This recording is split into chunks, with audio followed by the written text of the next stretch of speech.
Perhaps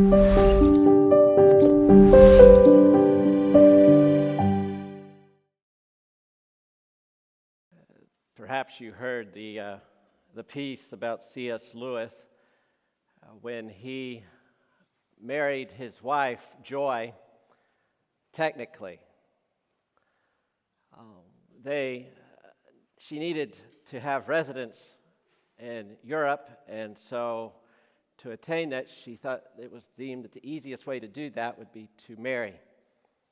And being that they were already acquainted and being that they were friends, it was agreed that they would marry technically. And so they did. They went before the justice of the peace, got married. He went his way, she went hers. Of course, later, he discovered that she had cancer, and he, learning about her condition, realized that there was more inside his heart than something technical. And then he married her properly. My wife and I are not married technically. No, we are. That didn't sound right. Boy, if they use that as a clip, I'll be in trouble. At least you're listening. We are married technically, but we're married more than technically. I remember when we were dating, she went to college a year ahead of me because I was a year behind in school. Not behind, but behind her. Anyway, we'll get better here. I remember when she was at college writing. This was before email, or at least before I had email, and this was back in 94. And so I would write letters. I had a word processor, a Brother word processor, and so I would type the letters, and I would have them going out daily, at least during the week. And I thought I was, doing it right. Thanksgiving rolled around, and we had a long conversation in a parking lot one evening. I think it was raining outside. I still remember this moment. And she proceeded to explain to me that letters needed to be, she wanted to know what was inside. You see, I was telling her what I had for supper. Important stuff, you understand. I mean, you can go back in my diary. We were talking about this as a family. In my diary, I would write down about what I had for dinner and, what I did that afternoon and so forth, just the facts. And she explained to me that she needed to know more than that. She wanted to know what was inside my heart. So I corrected that.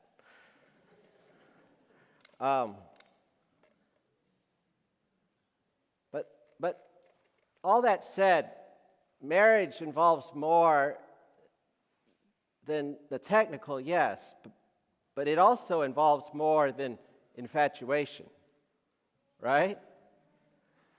If all it is that, wow, she's beautiful, or wow, he's handsome, or oh, I love the way I feel when I'm with them, that's important, yes, but that doesn't always guarantee that it will go anywhere, right?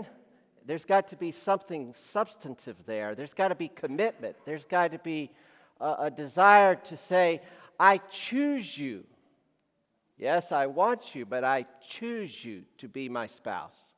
Are you following? In other words, a happy marriage, a love that goes deep, requires more than infatuation and more than a contract. Remember we said that Satan likes to pit ideas against each other. Righteousness by faith is the example we have used. Satan would love for us to focus just on righteousness, right doing, legalism if you want to take it to its extreme. Boom, boom, boom. Get the list right, you'll go to heaven. But Satan's just as happy if we focus just on the faith element, and as long as you believe, you're saved. You follow? And so he will have this camp get sort of settled and fuss at that camp, and this camp over here with just the righteousness will fuss at that camp, and there is no harmony in the room because there that is not the gospel we've been asked to deliver. Or you might take another example, that of modernism and postmodernism. Ideas that have developed over time, or paradigms, I should say. Modernism, of course, arose many years ago when with the scientific method and inquiry and so forth, and the discovery of truth.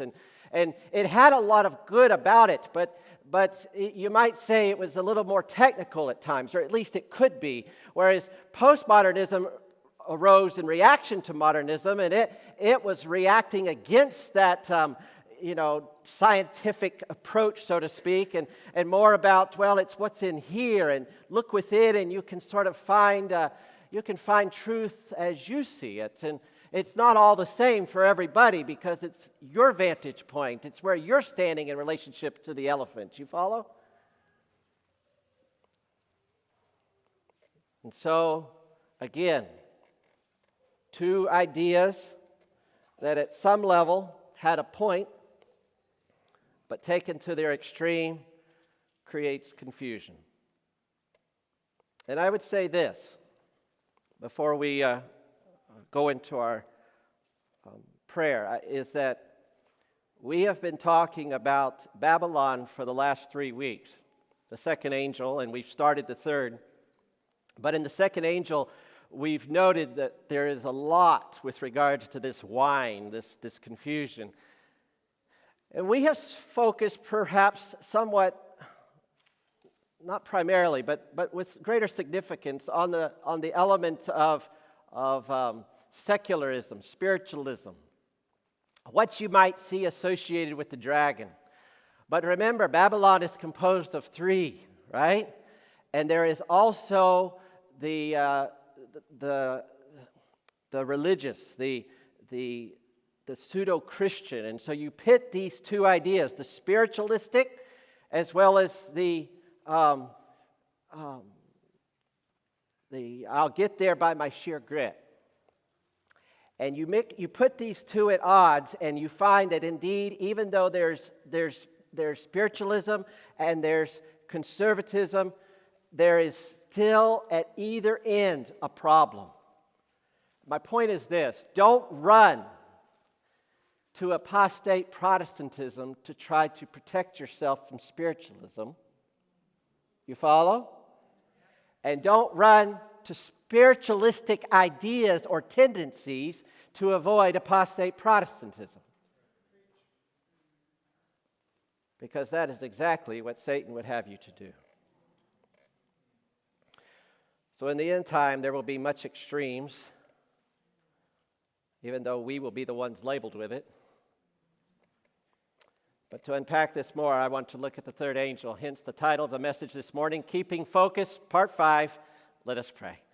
Dear Lord, I pray that you would please give us wisdom and understanding, that you would give us clarity of thought, that you would take my lips and make them speak clearly for your glory. Lord, I am not worthy, I'm not able. So I simply bow before you and ask that thy will be done. Wash me, fill me, and do the same for each one here, that collectively we might see Jesus. This is our prayer. In his name, amen. So to review in brief, first angel, if I could summarize it with what is perhaps a run-on sentence, but again, this is how I would try to summarize it, because you'll be shocked. You go up to just the average person, and oftentimes you ask, what's the first angel's message? And there's sort of, and it's all over. We've got to appreciate the fact that indeed, in these three angels, you have what is essentially a good evangelistic series, right? In an evangelistic series, you hear the gospel, you hear the sanctuary, you hear the Sabbath, you hear about what happens when you die, you hear about the mark of the beast. You understand what I'm saying? And it's all here, isn't it, in the three angels' messages. So it is reasonable to say that it takes more than just one simple statement to summarize, and yet, here's a run-on sentence. And maybe it's not. Anyway, I should take this to a teacher. In light of the fact that the judgment hour has come, We are called to take God at His word by saying yes to God with all our known choices, that He may recreate in us a clean heart so that we might find rest for our souls. First angel. Second angel, watch out for the deceptive pull of the false religious systems of today. Babylon has fallen. Revelation 14, 9 to 12, that is where we're at today, and let us read it. Revelation 14, 9 through 12. Here's what we read. Then a third angel followed them, saying with a loud voice, if anyone worships the beast and his image, and receives his mark on his forehead or in his hand, or on his hand, he himself shall also drink of the wine of the wrath of God, which is poured out full strength to the cup of his indignation. He shall be tormented with fire and brimstone in the presence of the holy angels and in the presence of the Lamb. And the smoke of their torment ascends forever and ever, and they have no rest day or night who worship the beast in his image and whoever receives the mark of his name. Now, I understand we just celebrated Thanksgiving, and I understand that we have lots of guests here today, and I understand that it's perhaps more tradition to preach something that is, a little bit more Thanksgiving-ish, But this happens to be where we're at, and this involves one of the most dreadful warnings in all of Scripture. But I will say this.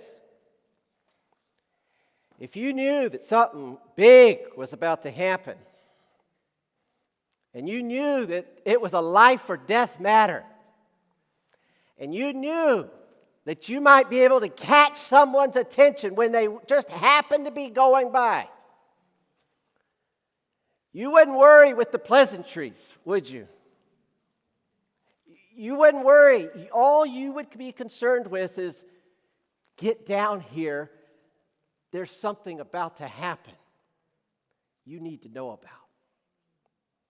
So if you're a guest and you're not even of this faith, please don't walk out scratching your head. Please, we have material to share with you, because what we are sharing here is of a life or death matter. It's found within the three angels' message, and I read to you just now the third, although I need to read to you the good news of verse 12, for it is how these three messages conclude. Here is the patience of the saints. Here are those who keep the commandments of God and the faith of Jesus. It speaks, this third angel, of a beast, of its image, of a mark. A beast, an image, and a mark. And it warns us that if you go with this mark, this beast, and its mark, you'll be punished. And you'll ultimately die. Revelation 13 mentions a beast, an image, and a mark. And it states that if you refuse these, you will die.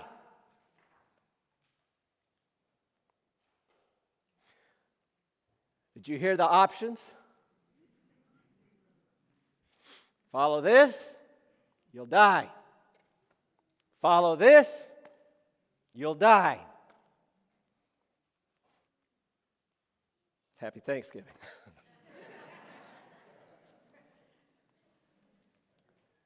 In the end, hear me carefully, in the end, it appears to depend on who you believe. Right? It depends on who will you believe, because both are saying, in some ways, what sounds like, at a surface, the same thing. And what I want you to see is, in these last days, there is no middle ground. Satan is painting extremes but there's no middle ground at the same time. You're either with God or you're not. And notice that in the end, that if you are to be faithful, you can't just believe and not obey. Nor can you obey and not believe. But you can, if you side with the beast's power, either obey or just believe, because it says you can take his mark in the forehead or in the hand. Oh, but you say, with Christ, it's only in the forehead. Yes, but it describes the righteous as keeping the commandments and having the faith of Jesus. You must obey, but you must believe. Both are realized in verse 12. So in this, you might say that with Satan, it's either or, but with Christ, it's both and. Let's back up and let's remember that in the first angel it said, fear God, give him glory, and worship him. It is said that to worship him, it is said there that we are to worship him as the Creator, which was an act we never witnessed. So all the physical creation was created. Even as much as when Adam was created and Eve was yet to be created, God put Adam to sleep and Adam missed it. Right? All of creation, we didn't see it, except day 7. We didn't see anything else. We were only told about it. We saw the results of it. But the Sabbath, just go there briefly. It's Sabbath, so let's just rejoice in this, its creation here for us. Notice what it says in chapter 2. Thus the heavens and the earth and all the host of them, chapter 2, verses 1 to 3, and all the host of them were finished. Okay, 6 days of creation, all done. On the seventh day, God ended his work which he had done. He rested on the seventh day from all his work which he had done. Notice who did it. Then God blessed the seventh day and sanctified it, because in it he rested from all his work which God created and made. What came first, the creation of the Sabbath or the celebration of the Sabbath? That's a tough one to answer, isn't it?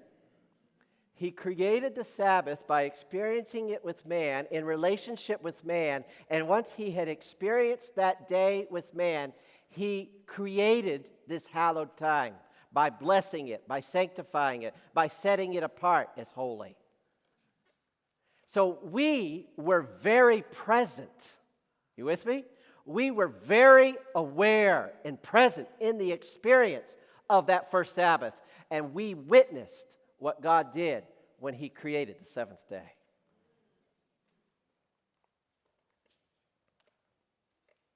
It's interesting that not only has, in Christ's day, they would say, show us a sign. You remember? Show us a sign. If you just show us something, as if he hadn't shown enough, a wicked and perverse generation asked for a sign. We missed the 6 days of creation, if you will, by not seeing it. The seventh day we saw, and yet the world today throws it all out. What I'm trying to say is, they threw out the 6 days of creation and called it evolution, but they also threw out the Sabbath, which they saw, and changed the day. So whether they didn't see it and they go by faith, or they saw it and they can testify to it, all of it thrown out.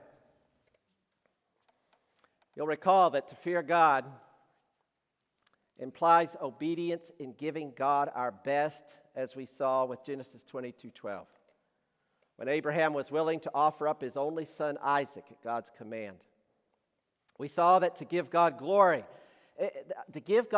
implies believing God's promise to be as real as we see in Romans 4, verse 20, where we read how Abraham believed the promise that they would bear children, though reproductively speaking, they were dead. And when it comes to worship, we've noted that the highest form of worship, you might say, is obedience. We see that with Cain and Abel, right? Both are going to worship. One obeys, one does not. Because obedience is the expression of what's in here. Remember, it's not just something cerebral, and it's not just something emotional.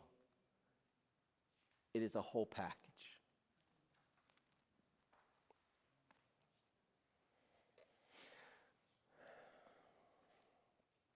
In the last days, Revelation 13 states that all the world will wander after the beast. It says that the second beast will cause the earth to worship the first beast. We see that this is done through deception and force. Through deception and force. You worship or you die. Like Plain of Dura. You bow or you go in the furnace. Worship here in Revelation 13 is expressed through obedience. Forced obedience, but obedience. You take the mark. That is, you worship on the day we've designated as the mark of our authority. After chapter 13, you are taken to Revelation 14, verses 1 to 5, which describes the 144,000. They are described as virgins, as ones who follow the Lamb, as those who have the Father's name written on their foreheads. And of course, we understand that to take the name means to take the character, that when Moses asked to see the glory of God, God expressed he gave him his law, he proclaimed his name, because name is associated with character. And character is expressed through obedience.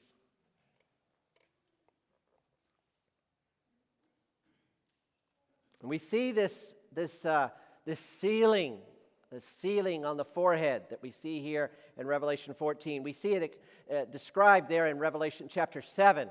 In Revelation 7, verses 1 to 3, we see that they are to hold back the winds of strife until the servants of God are sealed in their foreheads. That these are the ones that are sealed before the winds of strife are let loose. And what is God's seal? It is the Sabbath, for it is a sign between God and man. Between me and you, as we see in Ezekiel 20:20, that you may know that I am the Lord your God. In these passages in Revelation chapter 14, verse 5, it says, speaking of the 144,000, speaking of those who go through earth's final hour, of those who are alive when Jesus comes, it says that there is no deceit or guile in their mouths, for they are found without fault. Now, to be without deceit, to be without guile, it is to have no sin. For 1 Peter 2:22 says, who committed no sin, nor was deceit found in his mouth. So to be without deceit, to be without guile, is to have no sin. That's a pretty tall order. And yet, as we have talked about, all things are possible through Jesus Christ. For he is the author and the finisher of our faith.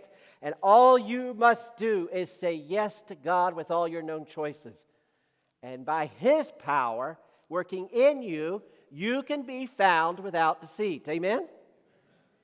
You've got to believe that. People are trying to tell you otherwise today. That's not what the Bible says. The Bible says all things are possible. He is the author and the finisher. We see that the word fault here, they are without fault, is the same notion of being without spot or being without the stain. Hebrews 9:14. How much more shall the blood of Christ, who through the eternal Spirit offered himself without spot to God, cleanse your conscience from dead works to serve the living God. You'll recall that in Revelation 13, that the first beast, and so I just want to say, before I go further, that when you say yes to God with all your known choices, and you give him everything that you're aware of, your sins, even what you deem to be good works, when you recognize that you can do nothing without Christ, and you give it all to him, you're ready for Jesus to come. Amen? I'm not saying that your life is fully developed. I'm not saying that sanctification is through. No, sanctification is the work of a lifetime. But what I'm saying is you have now positioned yourself in a proper relation to God, and you now are testifying that it is only through Jesus living in me that I can do anything good. And if you have accepted Jesus to be on the throne of your heart, then you're ready for Jesus to come. Amen? You say, well, wait. No, I'm just saying, if you've surrendered, then you're ready. Now, there is the piece of daily surrender. There is the piece of continuing to live in his presence, and it is a regular battle to protect and to guard not only the edges of the Sabbath, but the edges of your time with him. But don't go into this notion that I've got to earn it, that I've got to somehow put in enough time. Time is important. We've talked about this. You must put in the time. But it's not, and quantity matters, but it's not like a prescription where you put in this amount of time and you're good to go. The only reason quantity matters is because it has an effect on quality. Now, you'll recall that in Revelation 13 that the first beast and the second beast both spoke as a dragon. First beast speaks as, it says that notice, Revelation 13. Let me go there. I want to show you what I'm talking about, okay? Revelation 13. And I want you to notice, let's pick up at the end of verse 2. The dragon gave him his power, his throne, and his great authority. I saw one of his heads as if it had been mortally wounded. His deadly wound was healed. All the world marveled and followed the beast. So they worshiped the dragon, who gave authority to the beast, and they worshiped the beast, saying, who is like the beast? Who is able to make war with him? Verse 5. And he was given what? A mouth, speaking great things and blasphemies. He was given a mouth. Who gave him the mouth to speak these things? Satan, right? The dragon. He was given a mouth, speaking great things and blasphemies. You ever heard people say, woo, they got a mouth on them? You heard that? You ain't heard nothing yet. Amen? This beast speaks with a mouth full of blasphemy and speaking great things, or arrogant, pompous things. Notice chapter 13, and notice the second beast. Verse 11, I saw another beast coming up out of the earth. He had two horns like a lamb, and he what? He did what? He spoke like a dragon. So the dragon is the one that the first beast speaks like, and it's also the one that the second beast speaks like.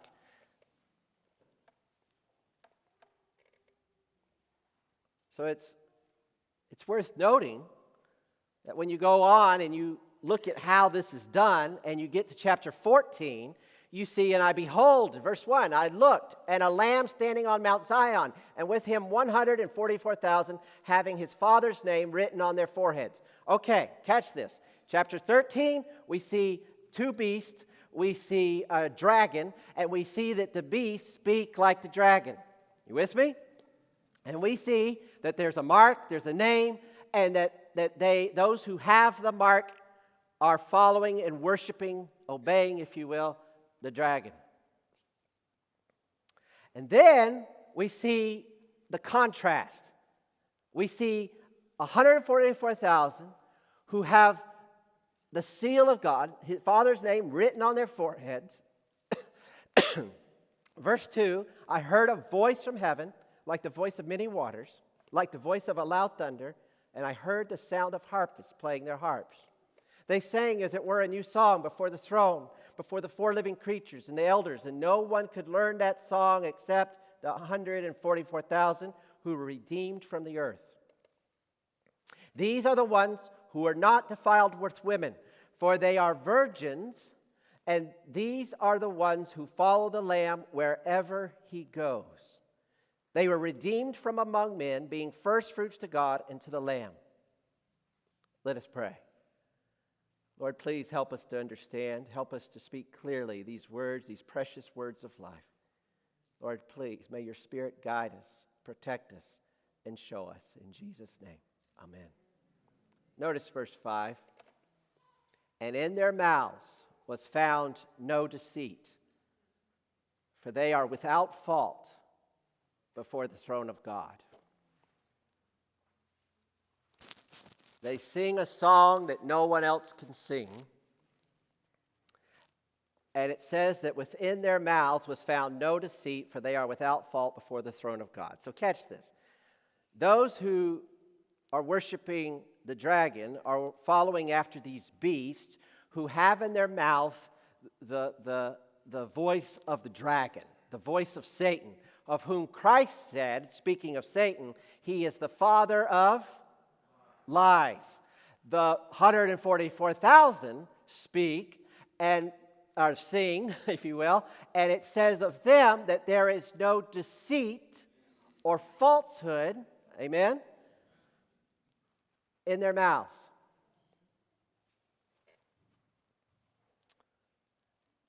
This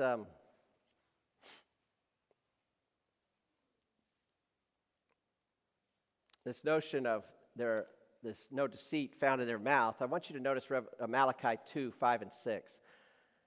Speaking of this notion of something in the mouth, my covenant was with him, one of life and peace, and I gave them to him that he might fear me. And so he feared me and was reverent before my name. Now I read that verse which precedes this verse 6 because I want you to catch the flavor of the content here, of the flow, of the context. And I want you to remember, what does the first angel say? Fear God, right? Give glory to him, for the hour of his judgment has come. And verse 5 said, my covenant was with him, one of life and peace, and I gave to him that he might fear me. So he feared me and was reverent before my name. Now notice verse 6. The law of truth was in his mouth, and injustice was not found on his lips. He walked with me in peace and equity, and turned away from iniquity. So the 144,000 are those who possess truth in their mouth. There is no deceit. They are the ones who fear God, give glory to him, and worship him. They have expressed, internalized the first angel's message. These are the ones, again, who are living just prior to Christ's coming. They are the ones who are alive through the 7 last plagues. They walk with God, and they turn away from iniquity. So verse 5 says this about the mouth, and then notice the next verse contain the 3 angels' messages. Did you catch that? Verse 5 says, and in their mouth was found no deceit, for they are without fault before the throne of God.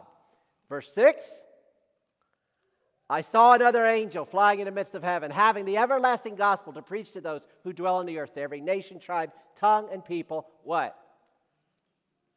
What's verse 7 begin with? Saying with a loud voice. Saying with a loud voice. Now, I understand that these 3 angels' messages are not following after verses. In other words, you don't read this chapter chronologically per se. However, we know that the 144,000 are the ones who are proclaiming, along with those who preceded in proclaiming the 3 angels' messages. Amen? Are you with me?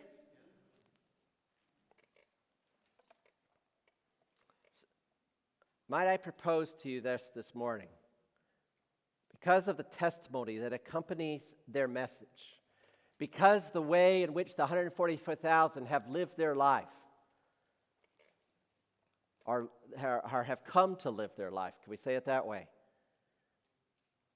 That there is such power in their message, not because of their doings, but because they have said yes to God with all their known choices, because they have let God have full sway in their lives, because they have refused the wine of Babylon, because they are virgins, they are so pure. Aren't you glad you can still become a virgin? Amen? Because of that purity, they are able to proclaim a message with such power because God is able to do His full and complete work in them. Go briefly to Revelation chapter 10. And this is the story. Remember, we talked about this at Camp Out. This is our story. This is where you find our story. We won't go through it this morning, but I just want you to remember, this is the chapter where you find your story that you are invited to be a part of. And I want you to notice verse 7. But in the days of the sounding of the seventh angel, when he is about to sound, the mystery of God would be finished, as he declared to his servants the prophets. The mystery of God would be finished. Christ in you, the hope of glory. Amen? When you let Him in, when you experience and embrace the mystery of God, Christ in you, the hope of glory, saying yes to Him with all your known choices, then you become a vessel by which the glory of God can be expressed to the world. So that, go to Revelation 18. Okay, go to Revelation 18. And notice what it says. After these things, verse 1, after these things, I saw another angel coming down from heaven, having great authority, and the earth was a what? Illuminated with His glory. With His glory. When you say yes to God with all your known choices, when we as a people will respond to this invitation in complete surrender, we will see the earth illuminated with His glory. We will see the completion of the work, the mystery of God being finished, and we will see Jesus come again.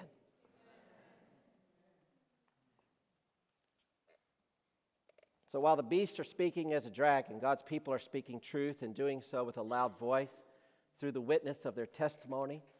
So when John warns against worshiping the beast and taking his mark, he again returned to the patience of the saints in that third angel.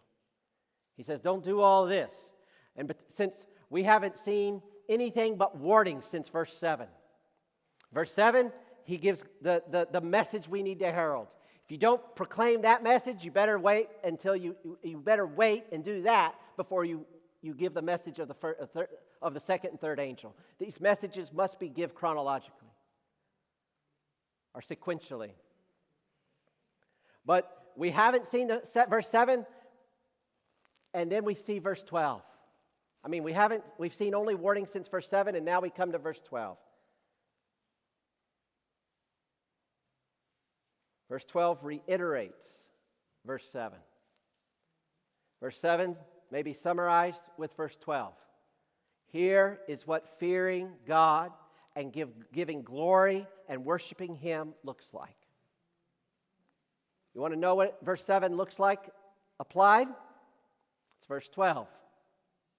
It's how the saints endure. That is how they have patience. They are those who keep the commandments and have the faith of Jesus. It's not technical only. It's not emotional only. It's together.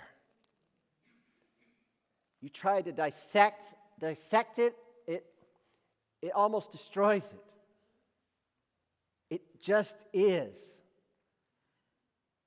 When you say yes to God because you have come face to face with His love for you, you've come face to face with what He has done and provided for you, and you realize He loved me when I was yet a wretch, a sinner like this, and He did this knowing that most would reject it, and you start to comprehend the magnitude of His love, that He could have just said, I'll never create Lucifer. I mean, he could have said, I just won't create the planet Earth. I won't create Eve. I won't create Adam. But he did. Because he was willing to express his love so that he could have us for eternity. When you start to comprehend the magnitude, the depths, the richness, the vastness of the love of Christ, when that becomes real, then you keep the commandments of God because you have the faith of Jesus. And then, no, there's debate as to whether it's faith in Jesus or faith of Jesus. Either way, you still get the job done.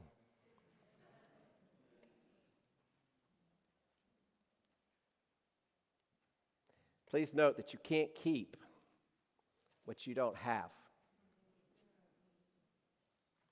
Because they have the faith of Jesus, they keep the commandments. But if you don't have the faith of Jesus, don't think you're going to keep the commandments. And if you say you're keeping if you're saying you have the faith of Jesus, but you're throwing out the law, I don't know what faith you have, but it's not the faith of Jesus. That's the faith of Babylon. Consider this. John concludes by saying, here is the patience of the saints. What saints? The saints he referred to in verses 1 to 5. You see, these are the ones who have the patience, who have endured the fiery trials, who have endured the plagues. Yes, I know they are the ones, because they've gone through the darkest hour of Earth's history, will have a song that no one else can sing. Because when you've been in the fiery furnace with one who looks like the Son of God, you've got a song that no one else can sing. Amen? I mean, when you've got a song that says, yeah, I was in the fiery furnace, but that fire couldn't touch me. My hair didn't even smell like smoke. Yes, the ropes were burned away. I was free even though I was in the fire. Amen? You've got a song that no one else can sing. Good news is, even though God's people have yet to enter the fiery furnace, we've all still got our fiery trials, don't we? And how you experience those will determine whether you are fit to be a part of that 144,000. If we can't handle getting ready in the morning on Sabbath, if we can't handle when somebody disagrees with us, if we can't handle,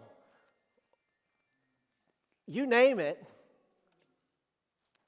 what would make us think that we're ready for a fiery furnace? You see, at the end of the day, just like at the end of creation week, it's really all about a relationship, isn't it? Will you experience the Sabbath rest not only on the seventh day, but in your heart? Will you experience the freedom that comes with knowing Christ throughout the week, throughout your life? You see, the story is told that by Tennessee Williams, because it's very human to begin looking for something and then forget what you're looking for. Tennessee Williams tells the story of someone who forgot, the story of Jacob Brodsky, a shy Russian Jew whose father owned a bookstore. The older Brodsky wanted his son to go to college. The boy, on the other hand, well, he desired nothing but to marry Lila, his childhood sweetheart. A French girl as effusive and vital and ambitious as he was contemplative and retiring. A couple of months after young Brodsky went to college, his father fell ill and he died. The son returned home, buried his father, and married his love. Then the couple moved into the apartment above the bookstore, and Brodsky took over its management. The life of books fit him perfectly, but it cramped her. She wanted more adventure, you see. She found it, she thought, when she met an agent who praised her beautiful singing voice and enticed her to tour Europe and with him in a vaudeville company. Brodsky was devastated. At their parting, he reached into his pocket and he handed her the key to the front door of the bookstore. "You'd better keep this," he told her, "because you will want it someday. Your love," he said, "is not so much less than mine than you can get away from it. You will come back sometime, and I'll be waiting." She kissed him and she left. To escape the pain he felt, Brodsky withdrew deep into his bookstore, and he took to reading as someone else might take to drink. He spoke little, he did little, and could most times be found at the large desk near the rear of the shop, immersed in his books while he waited for his love to return.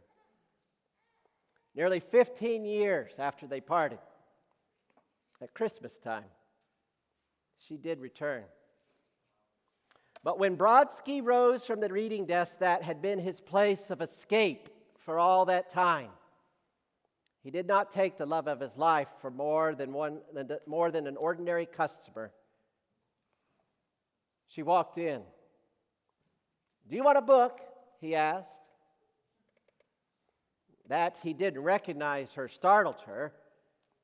She gained possession of herself and she replied, I want a book, but I've forgotten the name of it."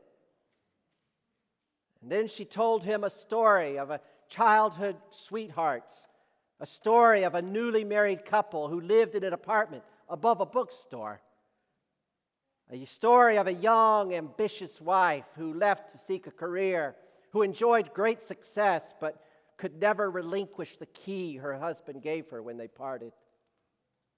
She told him the story she thought, she hoped would bring him to himself. But his face showed no recognition. Gradually, she realized that he had lost touch with his heart's desire, that he no longer knew the purpose of his waiting and grieving. And now, all he remembered was the waiting and grieving itself. You remember it. You must remember it. The story of Lila and Jacob. After a long and bewildered pause, he said, "There's something strangely familiar about the story. I think I've read it somewhere. It comes to me that it's something by Tolstoy." Dropping the key, she fled the shop. And Brodsky returned to his desk, to his reading, unaware that the love he waited for had come and gone.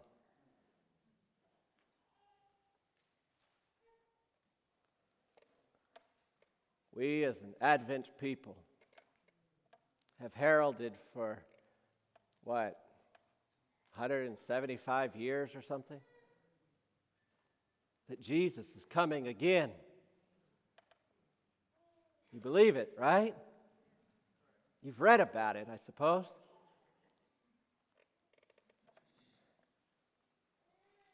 May heaven help us.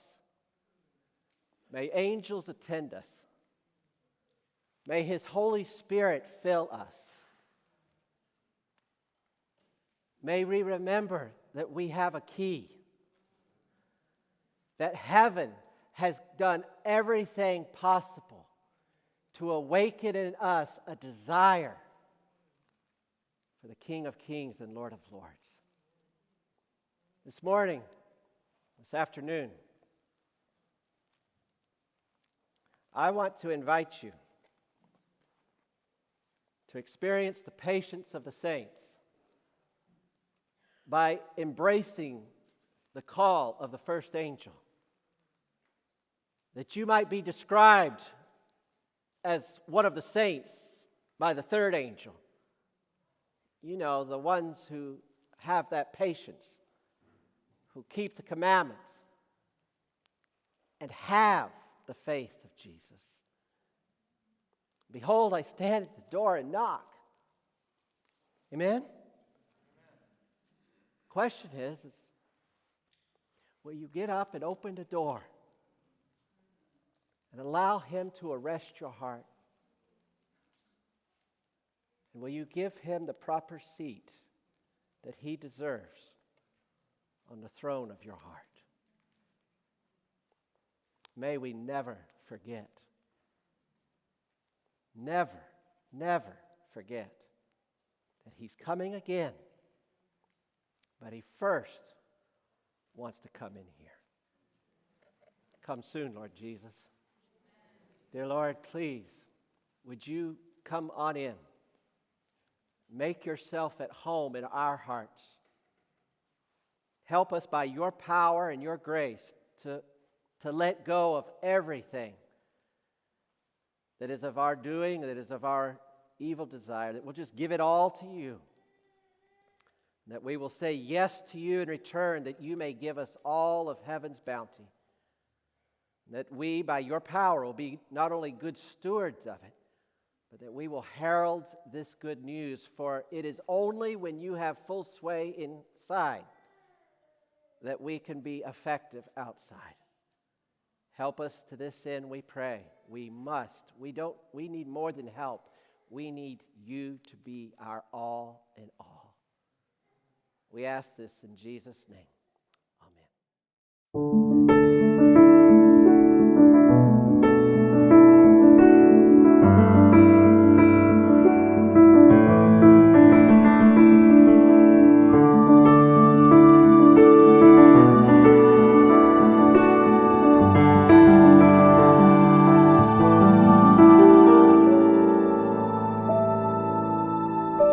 Thank you.